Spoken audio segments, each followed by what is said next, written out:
In sim racing, premium gear usually comes with a premium price tag. But what if I told you you could have a high-end feeling button box that works seamlessly with your sim rig and it doesn't break the bank? This is the Ulanzi D200H.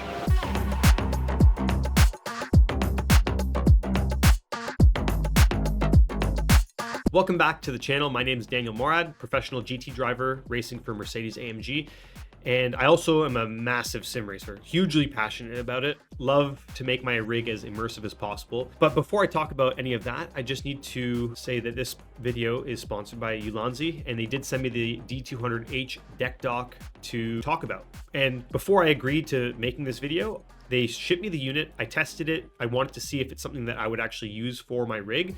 And sure enough, I found it very, very useful. I wanted to just get that across to you guys so you understand that this is sponsored and you know where I'm coming from, but it doesn't influence anything that I'm going to say. If I wanted to say negative things, I just wouldn't make the video. So I'm going to show you how I make use of the D200H and how it's actually implemented into my setup and why I'm actually keeping it on my rig going forward. And I'm doing a full rebuild of this sim room and the sim rig, and that is going to be one of the key pieces that stays on my rig. So let me explain how I use it and why it's so useful.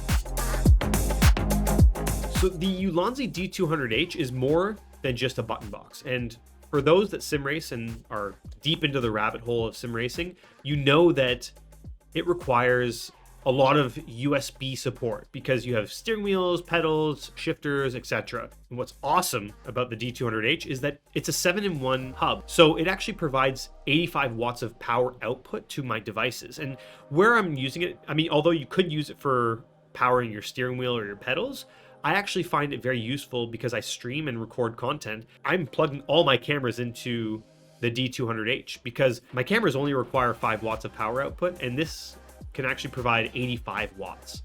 So pretty awesome. It takes a lot of load off of my external devices, and I can really clean up my setup. So that's something that I found has been hugely helpful.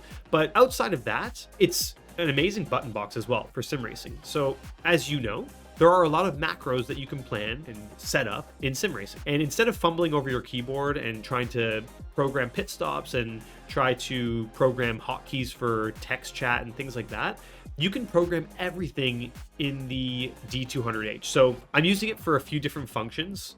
Number one, for a few macros in iRacing, which is what I play the most for sim racing. I also have some lighting control, but on top of all of that, I do have stream control, so I can control all my cameras and everything like that. So what's cool is you have a full marketplace, the Ulanzi marketplace, so you can just go and download any plugin, and pretty much the opportunities to customize this are endless. You can find plugins for nearly every program that you guys are going to be running, and that's not just for support on sim racing. It's actually for controlling your room, your studio, your lights. It's for controlling your stream, recording.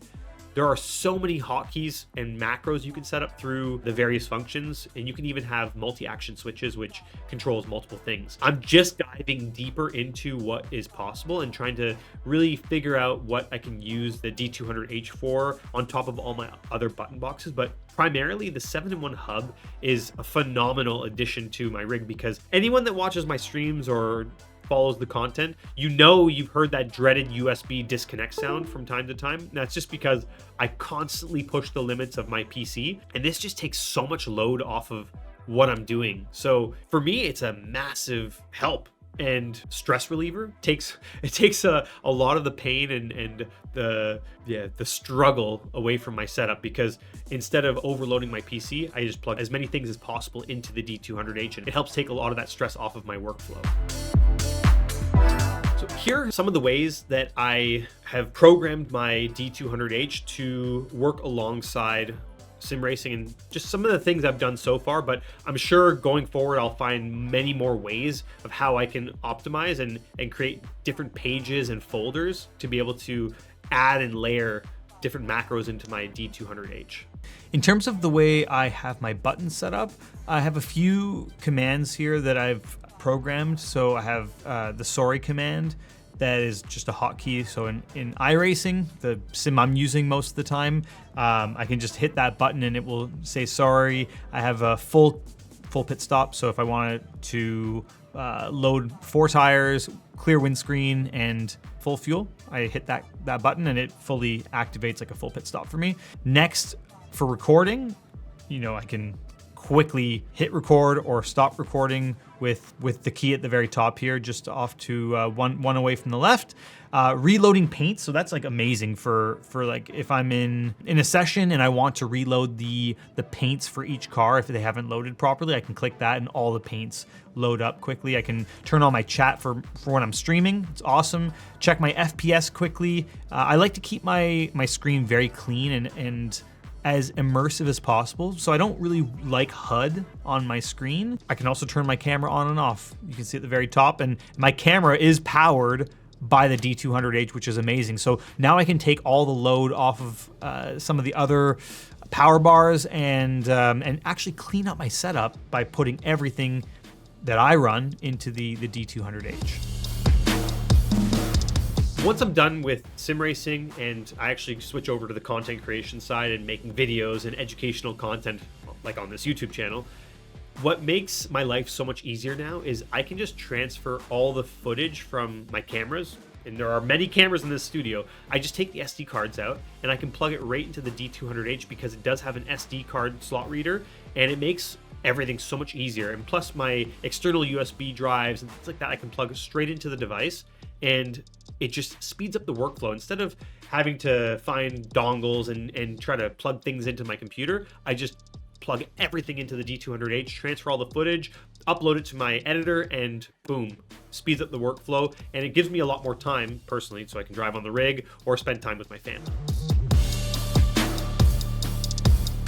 Now, one thing to keep in mind is that the D200H doesn't have a 1/4-inch screw mount. So I had to get a bit creative with mine and use some industrial double-sided tape to attach mine directly to the rig. So I just used an extra piece of extruded aluminum. I attached it to my monitor arm and double-sided taped it right to that extra piece. It's clean, it's secure, and the buttons are exactly where I want them to be, but that's just something to keep in mind, that it's not as straightforward as just attaching a mount to the bottom and clamping it to your rig.